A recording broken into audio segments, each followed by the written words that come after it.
ตากาวิจารามัตตาธัมมาวิตากาวิจาราธัมมา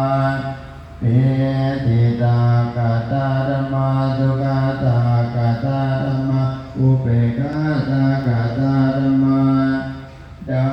สเนนะปะหะตปะธัมมาภวานายะปะหะตปะธัมมาเนวานัสสะเนนะนะภวานายะปะหะตปะธัมมา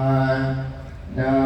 สเนนะปะหะตปะเหตุกาธัมมาภวานายะปะหะตปะเหตุกาธัมมาเนวานัสสะเนนะนะภวานายะปะหะตปะเหตุกาธัมมา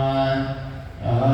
จายกามิโนธัมมาอปัจจายกามิโนธัมมาเนวัจจายกามิโนนาปัจจายกามิโนธัมมาเสกขาธัมมาอเสกขาธัมมาเนวะเสกขานาเสกขาธัมมาปาริตาธัมมามาตาตาธัมมาปะมานาธัมมาปาริตารมนาธัมมามหากาตารมนาธัมมาอปะมานารัมนาธัมมาเอนะธัมมามัชฌิมาธัมมาปณิตาธัมมาเอสัตตานิยตาธัมมาสัมมันตานิยตาธัมมาอนิยตาธัมมามาการมนาธัมมามาการเหตุกาธัมมามาการติปติโนธัมมาโอปันนาธัมมาอุปันนาธัมมาอุปาทิโนธัมมาอาดิตาธัมมาอนาคตาธัมมาปัญจุปันนาธัมมาอาดิตารมนาธัมมาอนาคตารมนาธัมมาปัญจุปันนารมนาธัมมาอาจัตตาธัมมาบาหิทาธัมมาอาจัตตาบาหิทาธัมมาอาจัตตารมนาสานิดัสสนะสัพพะทิฆาธัมมาอะนิดัสสนะสัพพะทิฆาธัมมาอะนิดัสสนะปฏิฆาธัมมาเห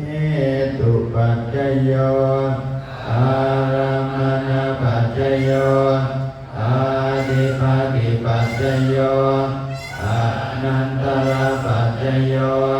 สัมมานันตระปัจจโยชาจตปัจจโยอาโยปุเรชตปัจจโยปัจจจตปัจจโยอาเสวนาปัจจโยกัมมปัจจโยเอปากปัจจโยอาหารปัจจโยเอนนาริยปัจจโยจานะปัจจโยมาคาปัจจโยสัมปายุตตปัจจโยวิปายุตตปัจจโยอัตถิปัจจโยนันทิปัจจโยวิคันตปัจจโยอาวิคันตปัจจโยสำหรับการประกอบพิธีในการสวดมาติกาบางสุกุลนั้นได้เสร็จสิ้นแล้วโดยมีท่านพระครูยุตตธรรมานุสาศรีสว่างโยสกุลนพรเป็นประธานสงฆ์ในการสวดในการบัดนี้ก็จะเป็นการประกอบพิธีในการทอดพระไตรบางสกุล